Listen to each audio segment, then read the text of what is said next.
The primate can play video games for 2 hours straight without blinking. The primate can scroll through social media until its thumbs cramp. The primate can binge an entire TV series and call it just 5 minutes.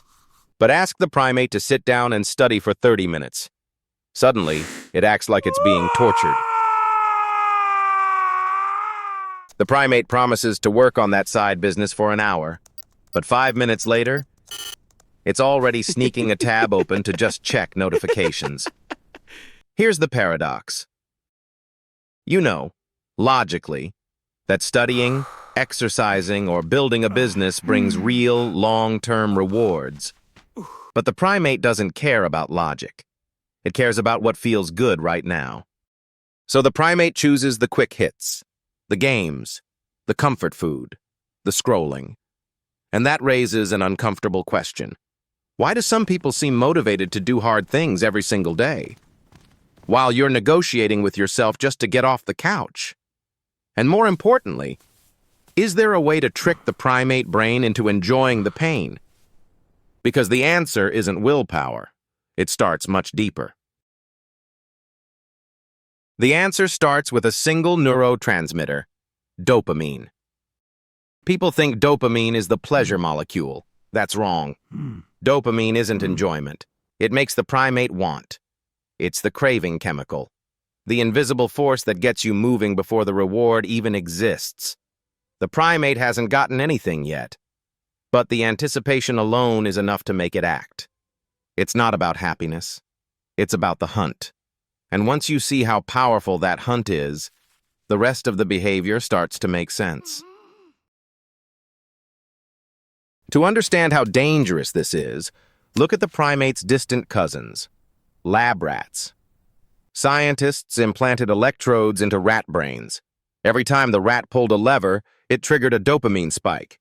The result? Obsession. The rats pulled the lever for hours. They forgot to eat. They forgot to sleep. Some pulled it until they collapsed from exhaustion. Then the scientists did the opposite. They blocked dopamine. The rats didn't become sad. They became empty.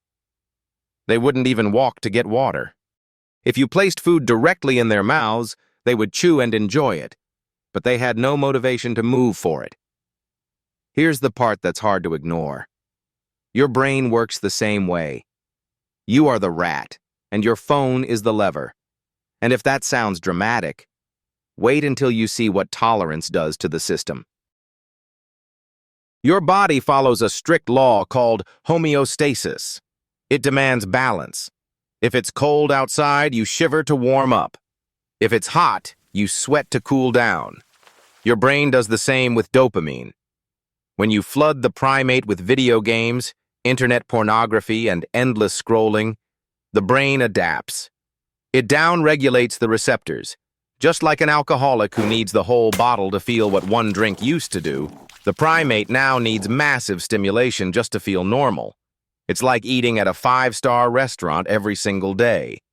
Eventually, a bowl of plain rice feels like an insult. Boring, the primate sneers. So when you sit down to work on a business or read a textbook, your brain compares. Social media? A fireworks display of dopamine. Studying? A single sad candle. No wonder the work feels impossible. The primate's tolerance is blown out. The brain isn't broken. It's just spoiled. Which brings us to the uncomfortable solution. The primate needs a hard reset. Think about the rice bowl again. If you're starving on a deserted island, that plain rice suddenly tastes incredible. That's the logic behind a dopamine detox. You starve the primate of cheap thrills, so effort starts to feel rewarding again. There are 2 ways to do this. Number 1, the nuclear option. 1 full day.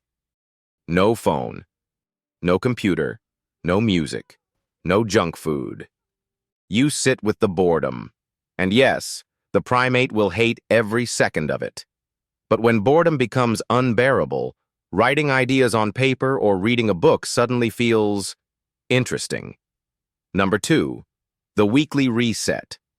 Pick 1 day a week to remove one high dopamine vice. No video games on Saturday. No social media on Sunday. It's not punishment, it's recovery. Boredom isn't the enemy here. Boredom is the tool. But detox alone isn't enough. The primate still expects to be paid. You can't detox forever. The primate still needs rewards. But you must flip the script. Suffering first, reward after. Most people do it backwards. They feed the primate candy first, scrolling in bed, and then wonder why motivation disappears. The rule is simple. High dopamine activities become payment for low dopamine work. 1 hour of study earns 15 minutes of guilt-free scrolling. 8 hours of deep work earns 2 hours of gaming. The primate never gets the reward before the effort. And now you need rules, because the primate will test boundaries. Now that the primate understands the rules, you need systems to keep it honest. Track the exchange. Treat effort like currency. Clean the room? Earn credits.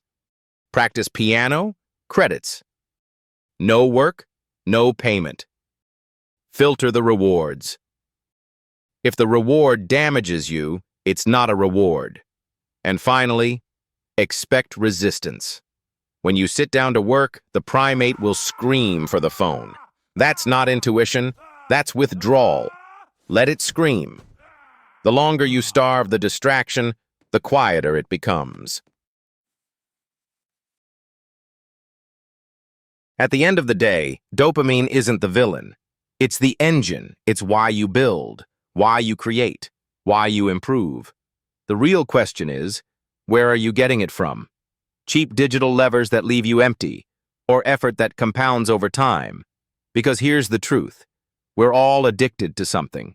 You just get to choose your addiction. The primate will always be hungry. It's up to you what you feed it. So choose the addiction that pays you back. And final question, what's your lever? And what are you going to replace it with? The primate says thanks.